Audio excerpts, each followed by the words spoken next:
Kami percaya Engkau Tuhan yang tidak pernah meninggalkan kami. Kami tahu Engkau Tuhan yang selalu beserta dengan kami Tuhan. Bagian kami hanyalah mempercayai Tuhan. Bagian kami hanyalah menaruh iman kami kepadamu Bapa. Tuhan, hari-hari ini Engkau melihat ada begitu banyak Tuhan di antara kami yang mungkin sedang mengalami ujian iman, menghadapi masa-masa yang sulit ini. Kami tahu firman Tuhan sedang digenapi. Inilah waktunya kami meneguhkan iman percaya kami kepada Tuhan. Ini waktunya kami taruh harap kami hanya kepada Tuhan. Bahkan ini waktunya kami akan melihat perbuatan-perbuatan Tuhan yang ajaib dalam hidup kami. Engkau yang mengatakan akan ada perbedaan ya Tuhan, antara orang yang sungguh-sungguh berharap kepadamu, antara orang-orang yang sungguh mengandalkan Tuhan. Akan ada perbedaan yang sangat nyata. Kami mau melihat perbuatan Tuhan dengan mata kami sendiri. Kami mau melihat campur tangan-Mu Tuhan dalam hidup kami. Mari berbicara bagi setiap kami hari-hari ini. Kami berdoa Tuhan agar tidak ada kekhawatiran di hati kami, tapi yang ada hanyalah iman percaya kepadamu. Urapi setiap kami yang mendengarkan malam ini. Urapi hamba-Mu yang tidak ada apa-apanya Tuhan. Sampaikan isi hati-Mu bagi setiap kami Bapa. Berbicara bagi setiap kami lewat kebenaran firman-Mu Tuhan. Di dalam nama Tuhan kami Yesus Kristus, kami buka hati bagi firman Tuhan. Sama-sama katakan amin, amin, amin. Iya, shalom saudara. Saya percaya kita semua dalam keadaan yang baik dan luar biasa tentunya. Ya, di hari-hari ini kita melihat ada banyak goncangan, bahkan mungkin kita sendiri sedang tergoncang ya. Tapi bagi orang yang percaya pada Tuhan, mari kita menanggapinya dengan cara yang benar ya. Yang terpenting adalah respon kita saudara. Semua akan terjadi, bahkan firman Tuhan bilang goncangan itu akan datang. Ya, Tuhan akan mengizinkan akan ada goncangan. Tuhan bilang satu kali lagi aku akan menggoncangkan bukan hanya ya bumi saja tetapi langit juga. Supaya apa? Supaya tertinggal satu umat yang tidak tergoncangkan ya. Saudara, bagaimana supaya kita ini bisa terus ya berkenan kepada Tuhan? Tentunya saudara ya, kita harus melewati yang namanya ujian iman. Hari ini ya saya memberi tema firman Tuhan yaitu bahaya kekhawatiran. Ya, adalah sesuatu yang wajar ketika manusia itu menghadapi sebuah keadaan yang sangat tidak nyaman lalu kita menjadi takut. Ya, namanya juga kita masih manusia saudara ya. Adalah sesuatu yang normal ketika seseorang itu menjadi khawatir. Tetapi saudara, jangan biarkan kekhawatiran itu menguasai hidup kita ya. Karena itu hari ini saya beri tema firman Tuhan adalah jangan khawatir saudara ya. Jangan khawatir. Ya, kayaknya kita ngomong jangan khawatir tuh enak. Ada yang bilang, Bu gampang aja ibu ngomong jangan khawatir. Saya ini besok tanggal jatuh tempo loh. Ingat, hanya dua hal yang membuat jantung berpacu dengan cepat. Jatuh cinta dan jatuh tempo. Ya, jadi yang udah mau jatuh tempo ya banyak-banyaklah berdoa saudara ya. Tapi apapun itu kita percaya bahwa Tuhan adalah Tuhan yang menyertai. Iya, hari ini kita akan sama-sama belajar tentang bahaya kekhawatiran. Yesus berkata, jangan khawatir, jangan khawatir, jangan khawatir, dan jangan khawatir. Apa itu kekhawatiran saudara? Kekhawatiran itu adalah sebuah ketakutan yang melanda orang, padahal ya sesuatu itu belum terjadi. Ya, kekhawatiran adalah ketakutan akan sesuatu yang bahkan belum terjadi. Ya, sesuatu yang belum terjadi kita sudah takut duluan. Rugi nggak saudara? Sebenarnya rugi. Tapi yang namanya manusia, ya, dan saudara kita akan sama-sama belajar. Kenapa Yesus berkata jangan khawatir? Ini adalah sebuah warning saudara. Yang namanya sesuatu itu kalau di warning berarti mendatangkan bahaya kalau kita langgar. Contoh ya, kita kalau naik pesawat udah dibilang jangan mengaktifkan ya telepon seluler atau apapun ya yang bisa menyebabkan kebakaran. Jangan saudara coba. Kenapa? Karena nyawa taruhannya. Ya, nah hari ini kalau Yesus berkata jangan khawatir, berarti kan ada sesuatu yang dapat menimbulkan bahaya dalam hidup kita. Kita akan sama-sama belajar. Ini alasan saudara, kenapa kita nggak boleh khawatir. Ya, bahayanya itu apa ya? Yang pertama saudara, Amsal 12 ayat 25 firman Tuhan berkata begini. Kekhawatiran dalam hati membungkukkan orang, ya, tetapi perkataan yang baik menggembirakan dia. Kekhawatiran di dalam hati itu membungkukkan orang. Jadi lihat aja saudara, orang itu kalau jalannya mulai gini tuh berarti banyak kekhawatiran. Ya, lihat kanan kirimu, ya, mungkin yang sebelah kananmu suamimu atau istrimu. Ya, ngomong sama dia, jangan banyak khawatir, udah mulai bungkuk loh kamu. Ya, kita mulai katakan saudara, ya, jangan khawatir, nanti kita bungkuk, ya, saudara. Artinya apa? Ya, kita memikul beban yang itu belum tentu terjadi. Ya, kenapa kita sudah harus takut? Ya, itu pun bahkan belum terjadi, belum kejadian. Ya, yang pertama saudara, firman Tuhan berkata, kita tidak boleh khawatir karena kekhawatiran itu membungkukkan orang. Bahaya yang pertama, ternyata kekhawatiran itu bisa bikin bungkuk alias membuat fisik kita terganggu, ya. Saudara, kekhawatiran itu bukan hanya berdampak kepada jiwa tetapi pada fisik juga loh. Kalau Alkitab yang berkata itu berarti benar. Yang pertama, bahaya dari kekhawatiran, fisik kita itu bisa bungkuk. Dengan kata lain, orang yang banyak khawatir itu suka sakit kepala, ya. Jadi hari-hari ini kalau saudara banyak sakit kepala, berarti saudara mulai banyak khawatir. Yang kedua saudara, ya, apa bahaya dari orang yang khawatir itu? Amsal 25, ya, ayat yang ke-26 di sana dikatakan, seperti mata air yang keruh dan sumber yang kotor, demikianlah orang benar yang khawatir di hadapan orang fasik. Wow, mengerikan, seperti mata air yang keruh dan yang kotor, kata ayat ini. Demikianlah orang benar yang khawatir, ya. Jadi kita ini kalau khawatir dalam hidup ini dikatakan kita ini seperti mata air yang keruh atau yang kotor. Saudara, kita menjadi orang benar yang dipanggil Tuhan, tentunya hidup kita ini kita pengen sesuatu yang murni, yang keluar dari dalam diri kita itu bersih. Tetapi orang yang khawatir, Alkitab berkata dia seperti mata air yang keruh dan juga mata air yang kotor. Yesus berkata, ya, hati kita ini sumber dari segala sesuatu. Kalau di hati kita itu bersih, maka yang keluar itu sesuatu yang bersih. Tapi kalau hati kita khawatir, maka yang keluar dalam diri kita adalah sesuatu yang kotor. Ucapannya saudara, ya, perbuatannya, tingkah lakunya itu sesuatu yang tidak benar. Kekhawatiran itu sangat berpengaruh, ya, kepada apa yang ada di luar diri kita. Karena itu hati-hati saudara. Saya percaya kita semua mau menjadi orang yang benar, menjadi orang yang seperti mata air yang murni, bukan mata air yang kotor. Yang ketiga saudara, kenapa kita nggak boleh khawatir? Bahayanya itu apa? Lukas 8 ayat yang ke-14, ya. Lukas 8 ayat 14, ya, di sana Yesus berkata begini. Ya, yang jatuh dalam semak duri ialah orang yang mendengar firman. Ini Yesus sedang berbicara tentang perumpamaan firman itu seperti benih yang ditabur.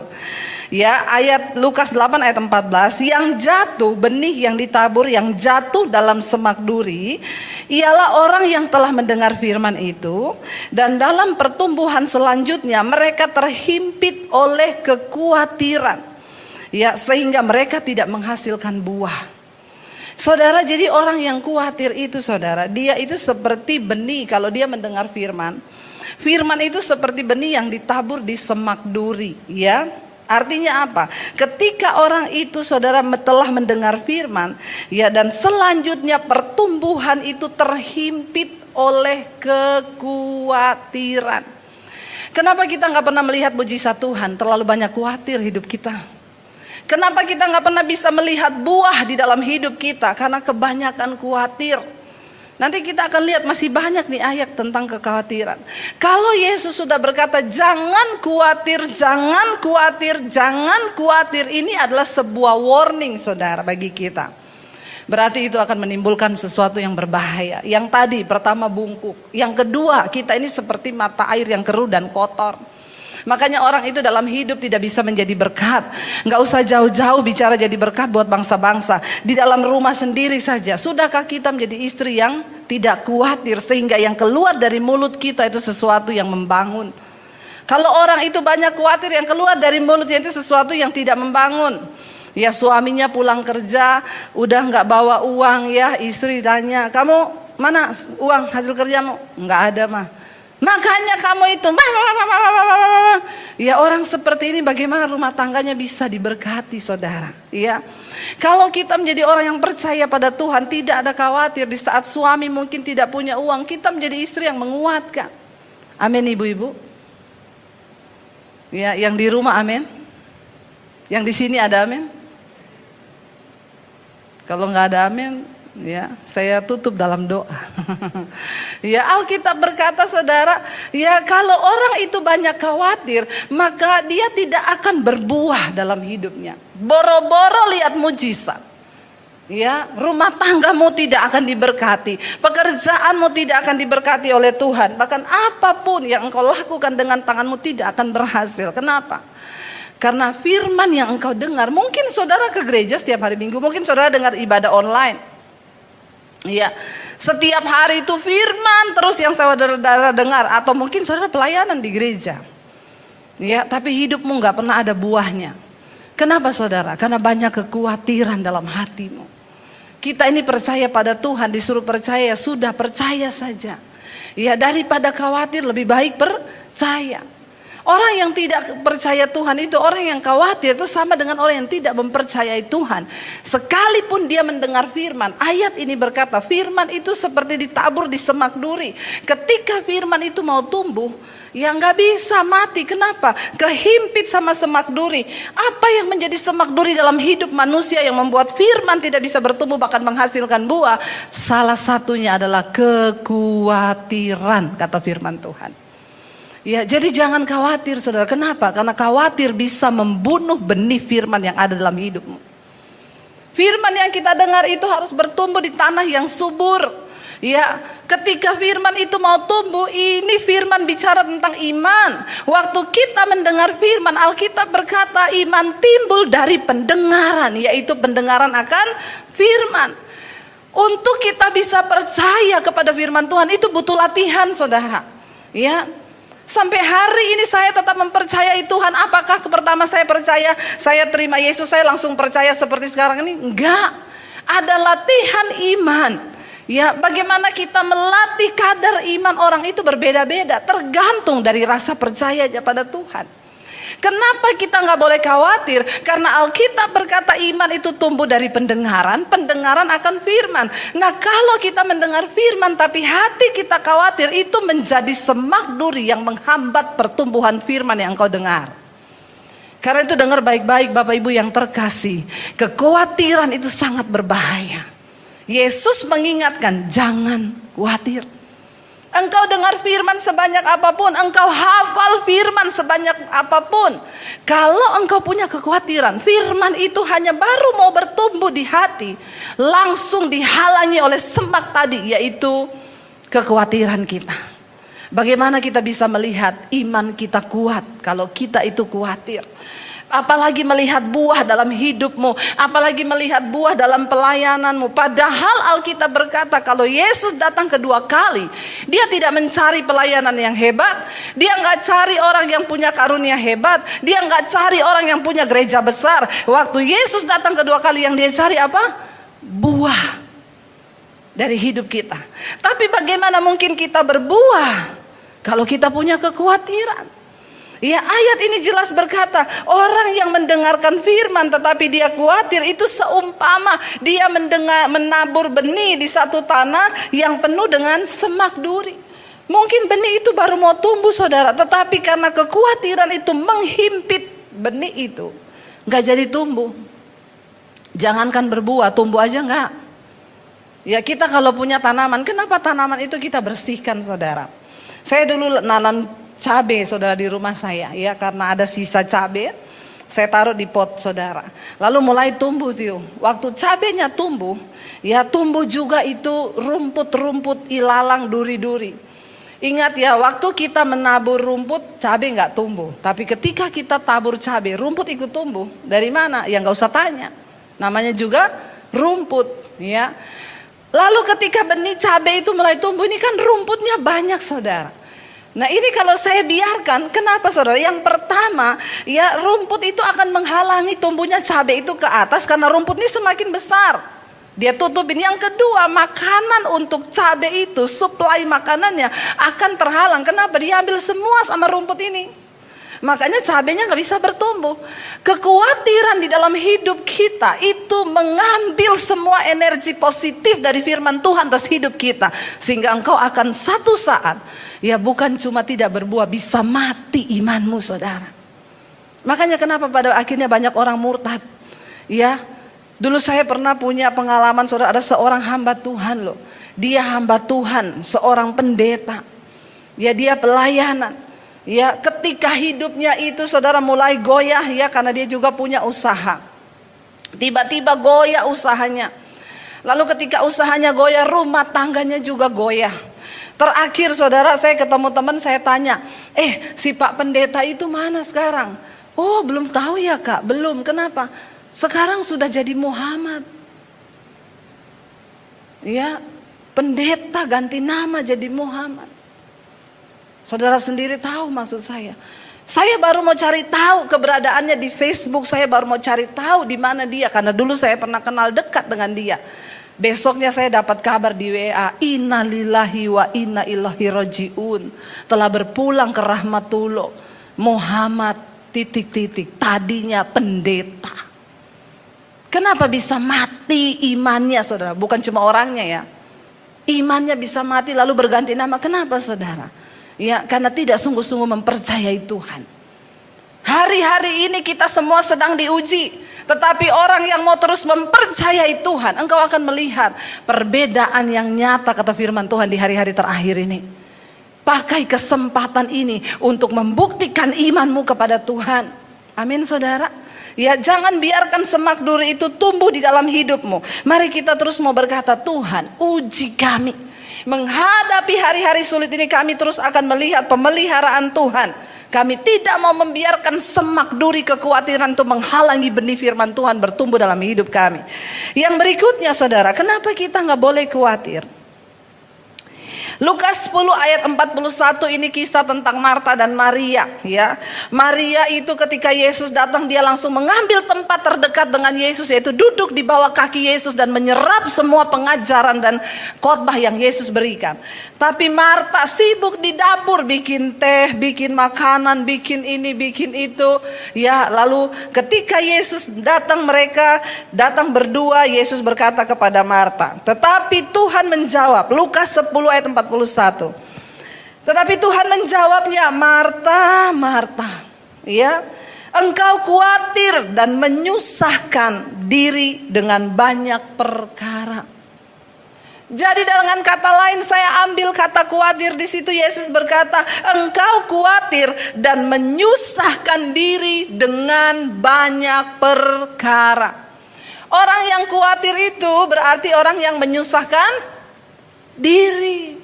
Ya, nggak usah disusahkan. Memang hidup ini sudah susah. Jadi jangan tambah menyusahkan diri dengan kekhawatiran. Yang namanya hidup ini memang rumit saudara.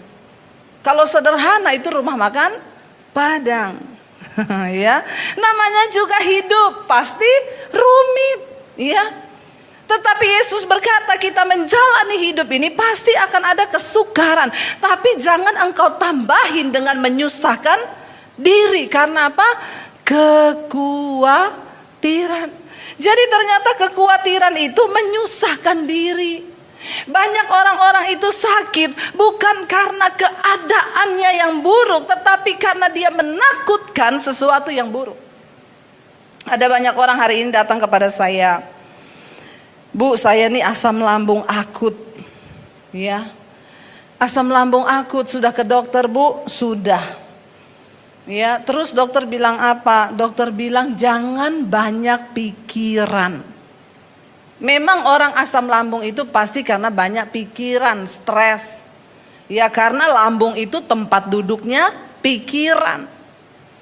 Ya, jadi saudara, saya bilang terus Ibu, ya, apa yang Ibu pikir?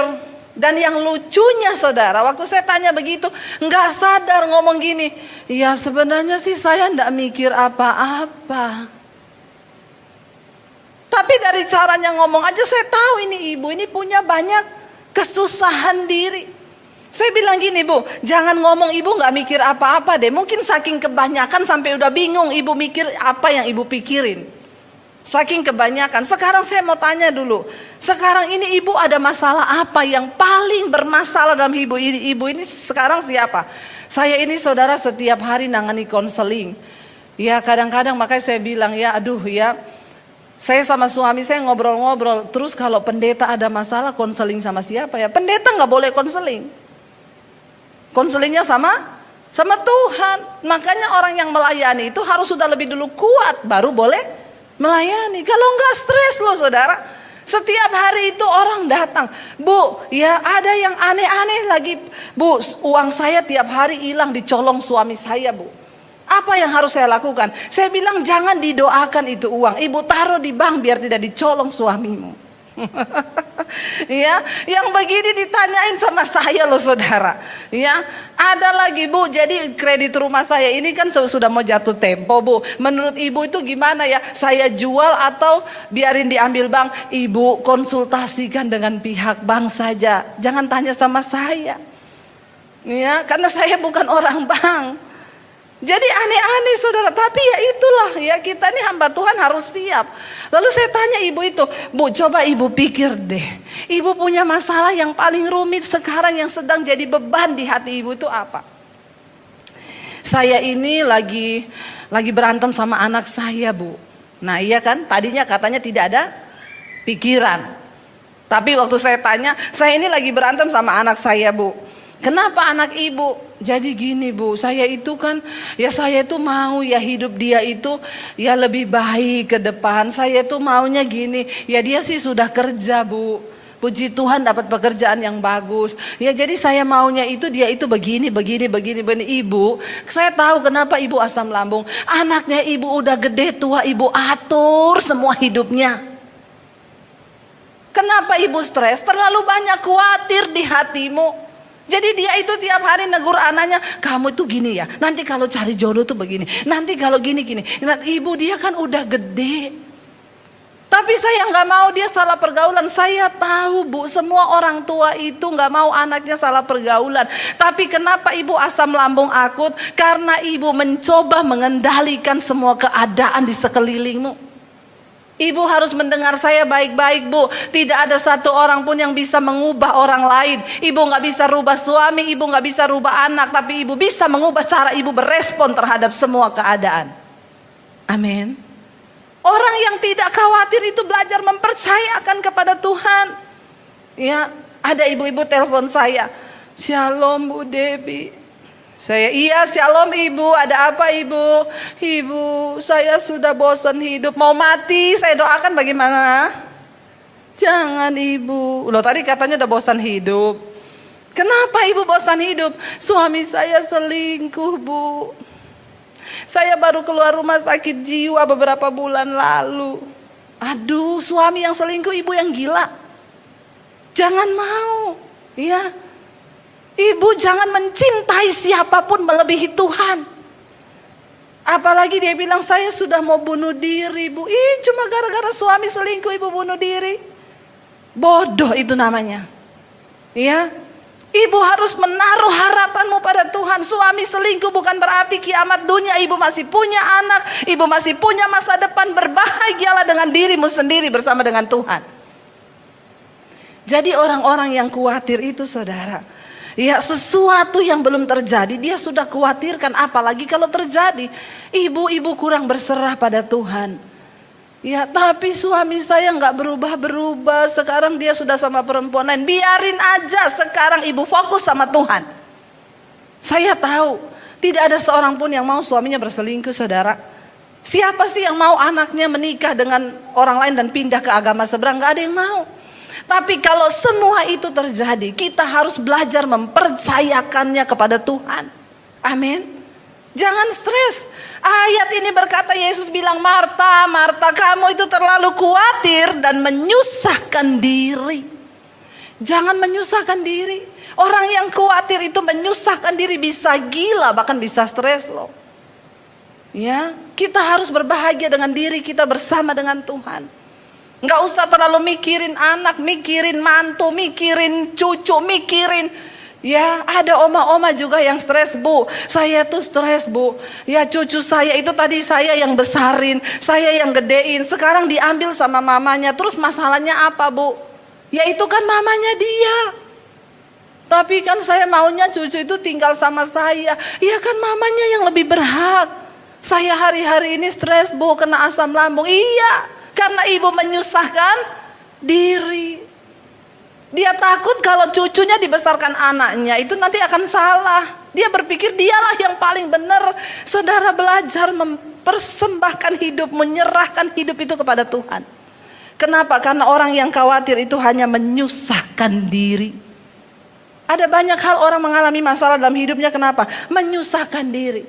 Rumah tangga anak diatur, hidupnya menantu diatur, hidup cucu diatur, anaknya ngurusan cucunya dia yang atur. Rempong gak hidup kita? Ada banyak hal yang bisa kita lakukan untuk tidak usah menyusahkan diri, apalagi dengan kekhawatiran.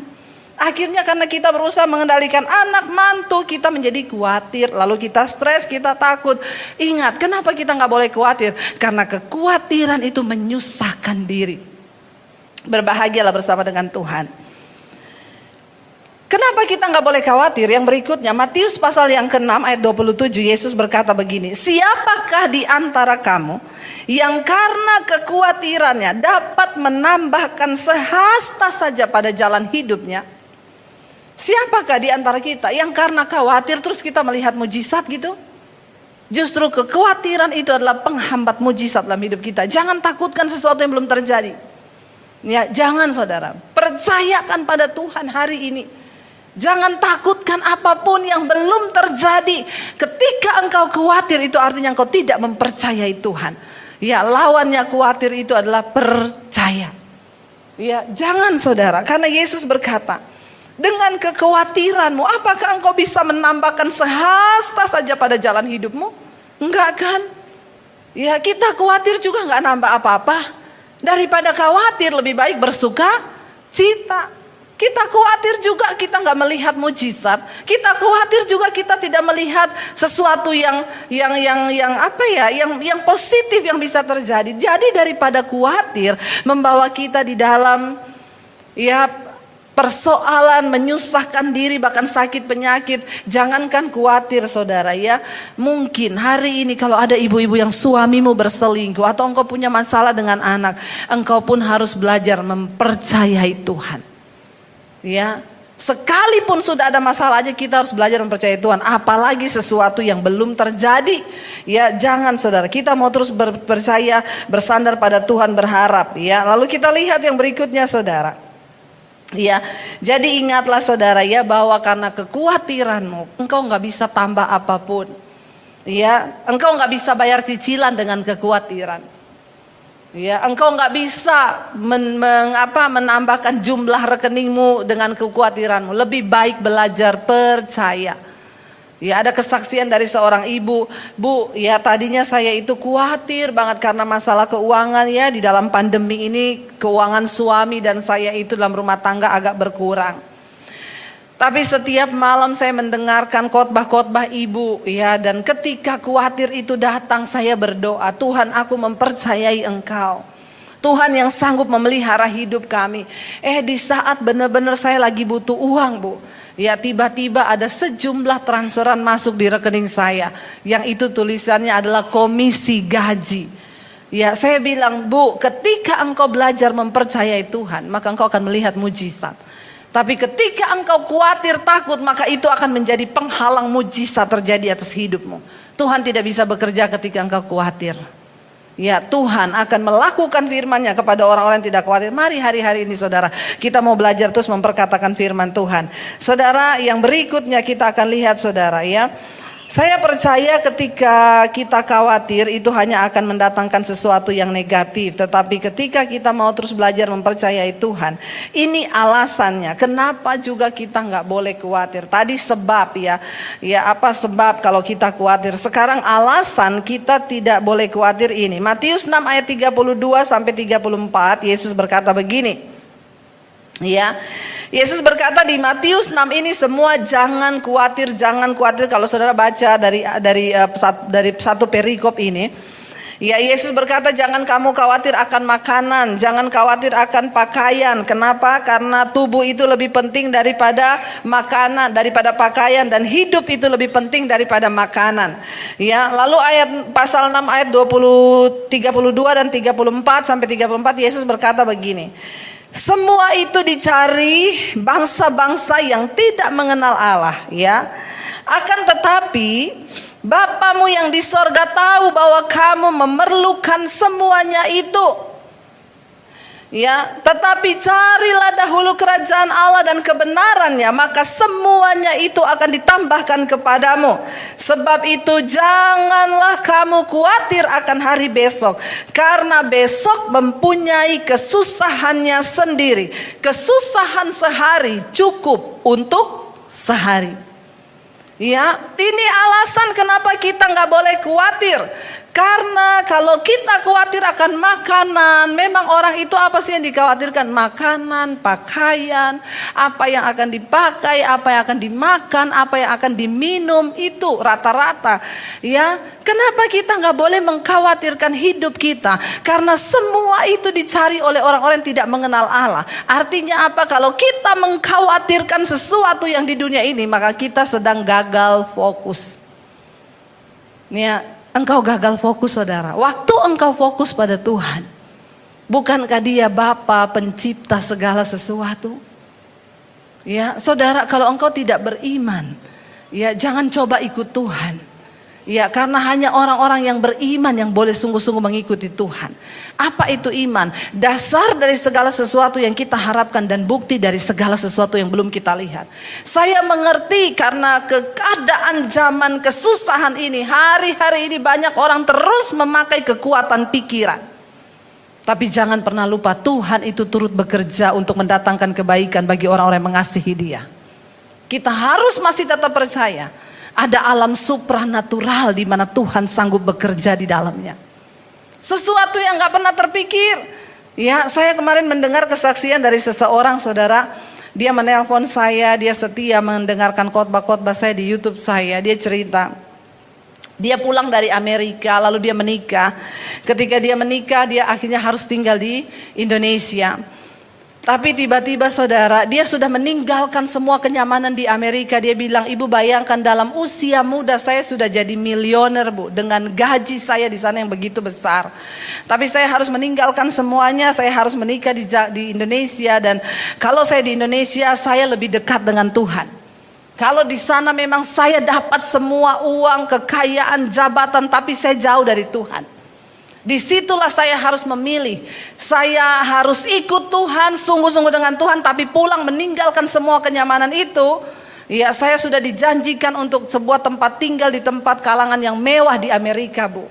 Tapi saya harus memilih. Kenapa? Karena kalau saya di sana terus, pergaulan membuat saya jauh dari Tuhan. Akhirnya dia balik ke Indonesia. Dia memutuskan untuk memilih hubungan dekat dengan Tuhan. Dia tinggalkan segala kenyamanan sampai di Indonesia. Dia memulai merintis pekerjaan, ya. Tapi memang susah, bu, karena saya harus memulai dari nol. Tapi saudara percayalah, ketika engkau mengutamakan dan mempercayakan hidupmu pada Tuhan, apa yang mustahil itu Tuhan sanggup kerjakan. Tiba-tiba ada orang dari Amerika itu masuk ke emailnya dia, itu email salah alamat. Jadi namanya dia Peter, ada orang juga nama Peter. Nah, orang itu email ke dia, Peter, kamu tuh salah kirim barang, orang dari Amerika. Dia balas, sorry saya bukan Peter itu, tapi memang namanya saya Peter. Orang yang di Amerika bilang, hey, oh iya, saya ingat kamu Peter yang di perusahaan ini. Iya, sekarang kamu di mana? Lama kok nggak tahu alamatnya. Oh, saya sudah di Indonesia. Wow, kebetulan sekali kami lagi buka satu usaha. Sekarang sudah ada di Jepang dan beberapa di negara-negara. Kami mau buka di Indonesia. Kamu mau nggak? Dia dibukain kantor di Jakarta, semua biaya dari Amerika, dia jadi konsultan, saudara. Dia bilang, ibu, saya terheran-heran, gaji saya itu dolar, bu, dan di saat pandemi seperti ini, saya menerima gaji yang cukup besar. Saudara, orang itu kalau mau hidup berkenan dan percaya Tuhan, dikejar-kejar berkat loh. Benar. Ada hal-hal yang kita nggak mengerti secara nalar yang sanggup Tuhan kerjakan. Di masa pandemi ini, ketika juga saya pertama kali waktu mau masuk pandemi, saya dan suami agak ketakutan. Ya, semua jadwal cancel. Semua Bu, maaf ya, jadwal di cancel. Padahal saya ini kan sudah 1 tahun ke depan itu udah ada jadwal. Tapi karena pandemi semua satu persatu, Bu, cancel dulu ya, cancel. Sampai kapan? Nggak tahu. Sampai kapan kita juga belum tahu. Secara manusia, kami itu hidup dari pelayanan. Ya, kita nggak tahu mau berharap di mana pas anak saya mau masuk kuliah. Begitu banyak ketakutan di benak kami. Ya, tetapi Tuhan itu sanggup membuka jalan. Saudara tahu sampai hari ini pelayanan saya begitu padat dari sebelum pandemi. Sekarang pelayanan lewat Zoom, yang undang bukan cuma dari Indonesia, dari Amerika, dari Paris, dari semua negara-negara. Bahkan yang mengherankan lagi di pandemi ini, tiba-tiba saya bisa melukis. Ya, dan itu wow, luar biasa, saya tidak menyangka saudara. Ya, sekarang kebanjiran pesanan lukisan. Tapi apa yang Tuhan buat? Ya, di saat anak saya pas mau masuk kuliah, ada orang yang beli lukisan saya 75 juta. Saya bersaksi untuk kemuliaan Tuhan. Dan sampai hari ini saya melihat Tuhan pelihara kami. Orang-orang yang berjalan dan menaruh iman dan harapnya. Ketika kami mulai memasuki pandemi, kami berkata kita nggak tahu nanti hidup bagaimana. Ke depan bagaimana, semua jadwal cancel. Tapi kami berdua, saya dan suami memutuskan untuk menaruh iman dan harap kami pada Tuhan. Apa yang kami lakukan saudara? Saya dan suami berkata, kita pernah melewati yang lebih buruk dari ini. Makanya bersyukur kalau saudara sudah pernah melewati yang buruk. Ya, nggak ada yang lebih buruk mungkin. Saya berkata, saya pernah melewati semua yang buruk. Saya pernah hidup tanpa uang 1 sen pun.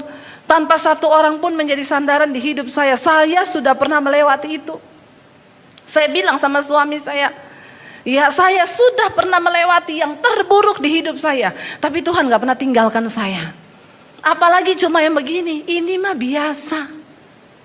Ya, di saat kita nggak punya apa-apa aja Tuhan menyertai, apalagi ini saudara, ya, kita sudah lebih daripada yang dulu. Kita nggak perlu takut, taruh iman kita pada Tuhan. Dan saya mau bersaksi kepada saudara, hari-hari ini kami diberkati sangat-sangat luar biasa. Dan bukan cuma itu, kita harus menjadi berkat juga bagi orang yang lain. Saudara, saya melihat ketika kita menaruh harapan, jangan khawatir. Yesus bilang itu semua dicari oleh bangsa-bangsa yang tidak mengenal Allah. Ya, jangan pikir itu. Kenapa saudara? Karena Yesus bilang kesusahan sehari cukup untuk sehari. Besok itu ada kesusahannya sendiri. Jangan saudara pikir yang besok belum terjadi. Pikir aja yang sekarang. Amin saudara. Ya, ada orang-orang yang kebingungan, yang kaya-kaya banget. Bu, saya ketakutan. Kenapa? Kalau saya mati nanti harta saya mau dikemanain loh. Mikir mau kasih harta aja bingung loh. Ya, saya bilang kan belum tahu matinya kapan kan? Iya, tapi saya bingung. Ya udah, kalau mati aja, nggak apa-apa. Hartanya biar yang urus orang lain. Amin saudara. Ngapain sih kita berat-beratkan hidup, menyusahkan diri, memikirkan yang aneh-aneh? Mari kita fokus hanya pada Tuhan. Kesusahan sehari cukup untuk sehari. Besok ada kesusahannya sendiri. Kita lihat yang berikutnya saudara. Ya, kenapa? Apa alasan kita itu nggak perlu khawatir? Jadi ingat ya, semua itu dicari oleh bangsa-bangsa yang tidak mengenal Allah. Yesus berkata, akan tetapi Bapamu yang di sorga, ya, tahu bahwa kamu memerlukan semua itu. Ingat, Bapa itu maha tahu, tapi kita sok tahu. Ya, Bapa itu maha tahu kamu memerlukan semuanya itu. Kita ini hanya cukup apa? Kenalilah Tuhanmu. Mari kita mengenal Tuhan dengan benar supaya kita punya iman yang benar. Kalau kita nggak mengenal Tuhan dengan benar, susah saudara. Kenalilah Tuhan dengan benar supaya engkau nggak mudah bimbang. Ya, masalahnya banyak orang Kristen itu tidak mengenal Tuhan dengan benar. Jadinya dia nggak tahu firman. Kalau kita tahu firman, ayat ini dengan jelas berkata, Bapamu itu tahu kalau kamu memerlukan semuanya itu. Lalu apa yang harus kita lakukan? Kalau hari ini kami sedang khawatir Bu. Mazmur 55 ayat 23. Firman Tuhan berkata, Mazmur 55 ayat 23, serahkanlah khawatirmu kepada Tuhan, maka Ia akan memelihara engkau. Tidak untuk selama-lamanya dibiarkannya orang benar itu goyah. Amin. Apa yang harus aku lakukan, Bu? Kalau hari ini aku sedang khawatir, datang di kaki Tuhan. Saya cuma mau bilang saudara, tidak ada orang kaya yang hebat yang bisa menolong saudara. Tidak ada pendeta hebat yang bisa mendoakan saudara. Tidak ada dokter hebat yang bisa menyembuhkan saudara. Tidak ada psikiater hebat yang bisa memberikan engkau motivasi untuk bangkit. Engkau punya Tuhan yang hebat. Apa yang harus kita lakukan ketika kita khawatir? Datang di kakinya. Ayat ini berkata, serahkanlah segala kekhawatiranmu kepada Tuhan. Sebab Dia yang menanggung engkau. Karena tidak untuk selama-lamanya dibiarkannya orang benar itu goyah. Kalau ayat ini berkata tidak untuk selama-lamanya dibiarkannya orang benar itu goyah, berarti ada saat-saat memang Tuhan izinkan orang benar itu goyah. Tetapi ingat, tidak untuk selamanya. Ya, tidak untuk selamanya kita dibiarkan goyah. Tetapi memang ada waktu-waktu kita harus diuji imannya. Saudara, orang yang dikatakan beriman itu orang yang seperti apa? Orang yang sudah melewati ujian iman. Kalau hari-hari ini saudara belum diuji, saya doakan supaya saudara diuji. Bilang amin. Gak ada yang amin. Ya, giliran diomongi mau diuji gak ada yang amin. Kalau diberkati amin, amin kenceng. Giliran saya doakan diuji, yes ya, biar kita mau berkata seperti Daud, ujilah aku Tuhan, cobalah aku Tuhan, selidiki hatiku dan batinku. Daud bilang apa? Mataku tertuju kepadamu. Serahkanlah segala khawatirmu kepada Tuhan. Sebab Tuhan yang menanggung hidup kita, dan tidak untuk selama-lamanya dibiarkan orang benar itu goyah. Ada saat-saat Tuhan izinkan kita goyah. Ada saat-saatnya. Mungkin hari-hari ini engkau terlalu menaruh harapan pada uang. Ada saatnya Tuhan izinkan uangmu hilang. Dan imanmu goyah. Supaya apa? Engkau menaruh harapmu pada Tuhan. Ada orang-orang yang terlalu menaruh harapannya pada pekerjaan berlebihan. Ada saatnya Tuhan izinkan pekerjaanmu hilang. Dan disitulah engkau mulai goyah. Tapi Tuhan mau lihat bagaimana engkau meneguhkan imanmu. Ada saatnya Tuhan izinkan kita kehilangan keluarga. Ya, ketika keluarga menjadi satu-satunya sandaran dan tempat kita hidup. Saya pernah mengalami. Tapi ketika engkau goyah, Tuhan mau lihat. Ya, kepada siapa engkau menaruh harap. Saya ingat sekali waktu saya diusir dari keluarga saya, papi saya bilang, kamu jangan bawa ijazah. Saya mau lihat Yesus kasih makan kamu pakai apa. Bayangkan saudara, saya keluar tanpa bawa apa-apa, tidak boleh bawa ijazah. Dan papi saya bilang, saya mau lihat Yesus kasih makan kamu pakai apa. Tapi saya mau bilang hari ini saudara, ketika aku menaruh harapanku pada Tuhan, Alkitab berkata, Dia adalah sauh yang teguh.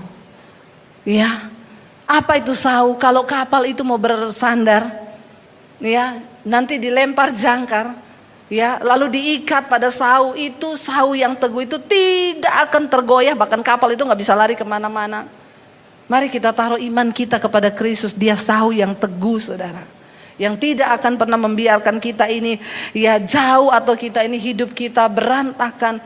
Hanya sejauh mana engkau menaruh harapanmu kepada Tuhan, engkau akan melihat Tuhan turut bekerja mendatangkan kebaikan di hidupmu. Mari kita renungkan firman ini saudara.